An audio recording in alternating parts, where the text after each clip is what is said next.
Hola, muy buenas a todos y bienvenidos a un nuevo vídeo. Aquí tenemos de nuevo el Audi e-tron 54 versión Sportback. Tenemos ya para mí es el sustituto de la versión anterior, porque realmente casi todos son mejoras, así que en tema de motorización es igual. Así que realmente para mí es un sustituto, porque yo elegiría siempre la versión pues con mejor aerodinámica y estas mejoras que respecto a la anterior. Ya digo, perdemos un poquito de altura del maletero, pero para mí es irrelevante, sobre todo con el maletero enorme que tiene este coche, así que yo digo, sin mayor problema. Vamos a hacer la prueba de montaña, vamos a subir al punto más alto de la isla, como podéis haber visto, y el tema aerodinámico que comentaba, pues en el tema de montaña no va a afectar, así que vamos a ver la versión pequeña de batería respecto a la versión grande, cómo se comporta en temas de consumo, porque básicamente esa va a ser la diferencia. Ya digo, el tema aerodinámico que tiene este, realmente no va a afectar en esta prueba, así que vamos a ello. Tenemos un 95% de batería, como terminé el anterior vídeo, pues cargamos el coche a tope y nos disponemos a hacer esta prueba. Tenemos también pues el climatizador como siempre encendido, ya hablaremos después de él cuando estemos en rutita. Y luego por último pues tenemos el reseteo normal que siempre hacemos de consumos para ver y valorar absolutamente esta prueba. Comentar cositas de los anteriores vídeos. Tenemos el consumo mínimo del coche, en el cual pues tuvimos una media de 2 kilovatios hora a los 100 menos de consumo. Y tenemos también el consumo en pista, que hicimos 2,5 kilovatios hora menos de consumo en pista que la anterior versión. O sea, para que veáis por qué os digo que esta versión, pues, la parte de Sportback ha cumplido en tema aerodinámico y donde afecta la aerodinámica. Vamos a ver ahora en montaña, pero es que también esta versión es la versión con menos batería. Y menos batería que, bueno, realmente apenas notamos en autonomía, porque en la anterior versión que probamos en el canal teníamos casi 500 km de autonomía. Y en esa tenemos 430 casi. O sea, de 497 a 430, teniendo menos batería, realmente yo lo veo bastante aceptable, sobre todo para Canarias, digo, pero igualmente esta prueba es de consumo mínimo. Luego tuvimos la prueba de consumo máximo, o sea, o consumo en pista, que de 365 km a 308. Realmente, bueno, son menos de 60 km de autonomía de diferencia, que bueno, para la diferencia de batería tampoco se nota tanto. Así que, como decía, Audi tiene razón en enfocarse en esta versión para Canarias, porque por lo menos en pista y demás apenas se nota la diferencia. Vamos a ver en montaña, que es el territorio más desfavorable, y también comentar ahí un par de cosas. Yo digo, el tema de la iluminación en montaña, espectacular. Y aquí lo vais a ver, hoy es un día lluvioso, hoy es un día que realmente no es tan apto para hacer la prueba, y recordemos que la prueba del anterior e-tron en montaña fue un día con 25 a 27 grados de temperatura ambiente, donde íbamos con aire acondicionado, y era un día muy agradable y muy bueno para un coche eléctrico. Cuando el suelo ya está ligeramente mojado, ya no tienes tan buena tracción, aunque tienes un sistema 4, que la tracción a las 4 ruedas es una maravilla y vas como si estuvieras en seco prácticamente, ¿no? En tema de conducir, ¿no? Pero ya no vas tan eficiente, ya el consumo del coche va a subir un poquito, y sobre todo porque lo vais a ver arriba, ya tenemos niebla, tenemos un día que realmente en temperatura y en todo no es tan apto. Lo veréis arriba, tenemos una temperatura ambiente ese día, sobre todo en tema de montaña, de unos 9 grados. Por lo tanto, esos 22, 21 grados, o bueno, lo que ya hemos puesto de aire acondicionado, va a afectar negativamente en el consumo, porque no es aire acondicionado, sino es calefacción. Y todos sabemos que la calefacción consume más. Hay que tenerlo muy en cuenta en esta prueba, porque cuando ahora analicemos y veamos los resultados arriba, vamos a ver ciertas discrepancias que van a ser por el tema de la calefacción. Así que muy a tener en cuenta, sobre todo en días así, que no es lo mismo comparar un día con aire acondicionado que un día con calefacción, como es lógico. En cualquier caso, recordemos que el anterior e-tron nos hizo 56 kilovatios hora a los 100 arriba, y luego cuando bajó y ya estábamos al final de la prueba, nos hizo 25,1 kilovatios hora a los 100 de consumo. Por lo tanto, pues bueno, consumos más elevados que en pista, como ya vimos que este tipo de coches pues consumen más subiendo y bajando que en autopista realmente, así que estos coches para viajar es su terreno ideal, pero para ir por montaña no, en el sentido de consumo. En el tema confort puedes ir por la carretera peor asfaltada del mundo, incluso este coche por tierra vas como si fueras en una alfombra, o sea, el tema de suspensión neumática es espectacular. El tema off-road de este coche, que tiene modos all-road y off-road, van perfectamente. Y también tenemos el tema de iluminación, que en este caso pues con las luces antiniebla también un gustazo. Y sobre todo porque tenemos un modo de invierno que te ilumina hasta los laterales de la carretera. O sea, yo digo, el tema de luces de este coche es una locura. Tema suspensión una locura. Tema confort. Puedes estar en este día en carretera súper bacheada y vas muy cómodo escuchando música. Vas perfecto. O sea, es realmente espectacular el tema de disfrutar de este coche, ¿no? Simplemente para que lo tengáis en cuenta, que bueno, que es lo ideal.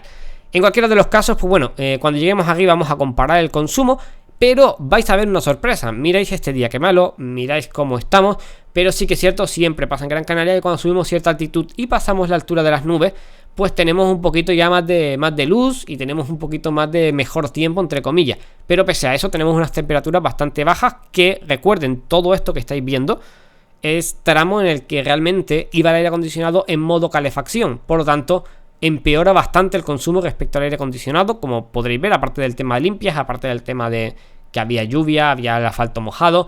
Eso hay que tenerlo bastante en cuenta y por eso lo comento, porque va a ser muy importante. Les digo, comparamos el Etron de la anterior prueba, 27 grados, 25 grados y esta 9. No es una comparación completamente justa y también hay que decirlo, ¿no? Pero en cualquiera de los casos, porque casi siempre intento que las pruebas y los consumos que os den sean en similares condiciones, siempre para que, bueno, si por ejemplo en las pruebas anteriores había 2 kilovatios a 2 kilovatios hora y medio más de consumo, en el anterior pues realmente es que este consume menos, se puede ver claramente. En este caso ya llegamos a una zona, pero aunque veáis el sol, ya veréis cuando lleguemos que tenemos una temperatura bastante baja en el marcador del coche de temperatura ambiente, para que lo tengáis en cuenta.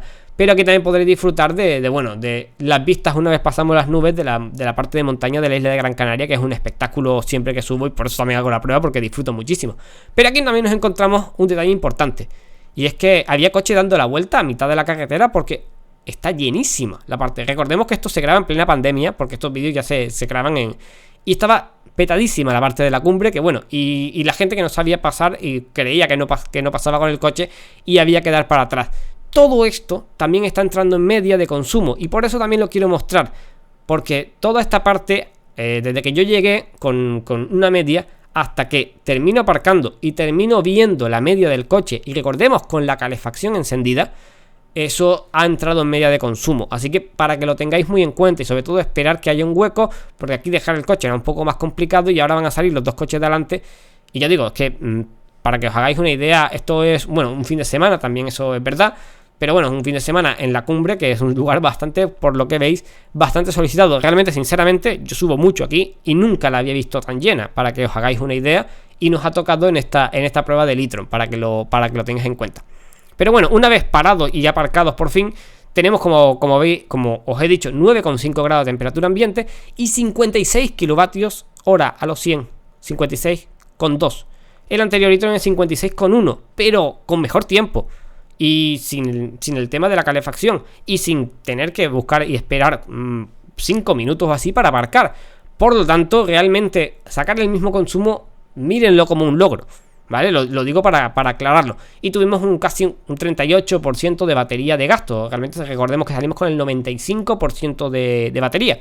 Así que realmente está muy muy bien el tema de consumo. Recordemos que ahora todo cuesta abajo. O sea, ya el consumo no es como la prueba de autopista, que después nos pilla en peores condiciones. Aquí nos pillan después las mejores condiciones posibles para bajar. Aunque sí que es cierto que el tema de la calefacción vamos a tener que seguir usándola, porque bajarse del coche y notar el frío que hacía realmente es una experiencia que me impactó bastante. Por eso digo que eso tenía que aclararlo y tenía que decirlo en el vídeo, porque no me di cuenta de que realmente el coche estaba en modo calefacción en esa prueba. Si no, incluso a lo mejor hubiera ido sin la calefacción para hacerlo lo más igualitario posible. Pero bueno, para que lo veáis cómo estaba, ya digo, no me quedé a la puesta de sol porque había demasiada gente. Pero bueno, es una cosa para disfrutar y estar a eso, subir y bajar con el coche ya fue suficiente disfrute para mí realmente. Y bueno, tema de bajada y que cosas que quería comentar. Tenemos una batería más pequeña. Realmente en sensación es la misma regeneración que la anterior e-tron, pero recordemos que una de las cosas que tiene como pega el e-tron es que no regeneraba tanto. O sea, con las dos levas puedes ponerlo a vela, puedes ponerlo a un nivel 1 y a un nivel 2, pero es que el nivel 2 no retiene tanto el coche. Terminas usando el freno y bastante en una bajada para hacer un eléctrico. E igualmente, pisando el freno, el coche usa regenerativo y él se encarga de mezclarlo con pastillas. Pero puede que use pastillas más de lo que a lo mejor te gustaría y eso sube la media. Y en estas pruebas, ya lo vimos en el anterior e-tron, no es donde mejor salga parado este coche, ¿vale? Pero bueno, en cualquier caso, pues realmente consumió 0,1 kilovatios hora a los 100 más en esta prueba. Pero ya digo, teniendo la calefacción puesta durante prácticamente una hora de subida, hay que tenerlo en cuenta. O sea, yo creo que realmente estaría 1 kilovatio hora, más o menos, a ojo, menos que el anterior, si no más, ¿vale? Así que realmente el tema de que tenga una batería más ligera, pues también aquí nos ha beneficiado, que hemos gastado lo mismo que con la batería grande y con la calefacción puesta. Lo digo porque lo más que consume en un coche eléctrico es la calefacción, siempre lo ha sido.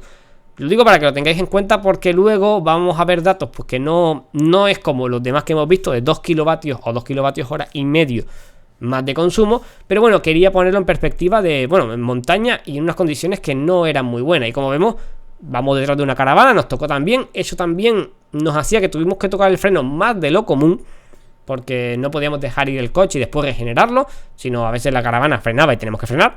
Y bueno, para que lo veáis que no fue una prueba como las demás, que suelen verlas equivalentes entre ellas, sino en esta cosa este coche se vio bastante más perjudicado que la anterior versión.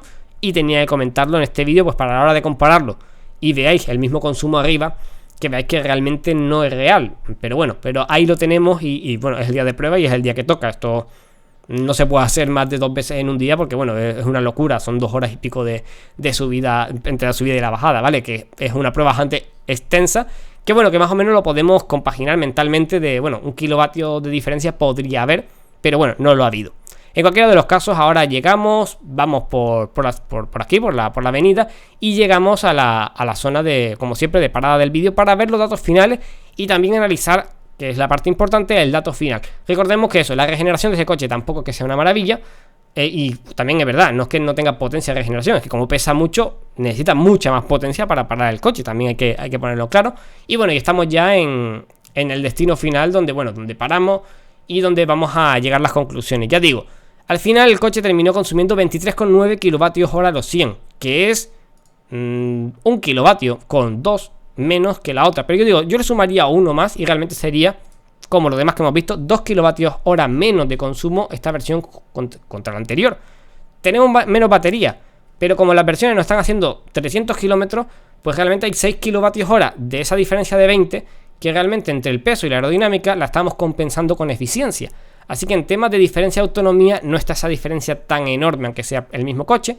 Y bueno, y aquí lo tenemos, 23,9 como dato final, que yo digo, no está nada mal, sobre todo para todo lo que hemos tenido en contra. Yo creo que estaría en 22,9, 23,1 o algo así en el tema final, que serían 2 kilovatios hora menos a los 100 que en pruebas anteriores del anterior modelo.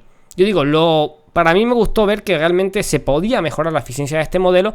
Y ya digo, incluso en autonomía se ve que son 340 kilómetros, 339 kilómetros en la anterior versión y 268 esta. Ya bajamos de la barrera de 300 kilómetros. Yo digo, en las peores condiciones de montaña. Así que realmente yo creo que, bueno, 300 kilómetros son fáciles con este coche, pero sí que es cierto que esta parte de 268 kilómetros te deja un sabor un poquito agridulce en la boca. Pero bueno, estos han sido datos de la prueba, espero que os haya gustado, y también esto es algo diferente que se nos ha salido un poquito. Así que bueno, espero que os guste y un saludo y hasta la próxima.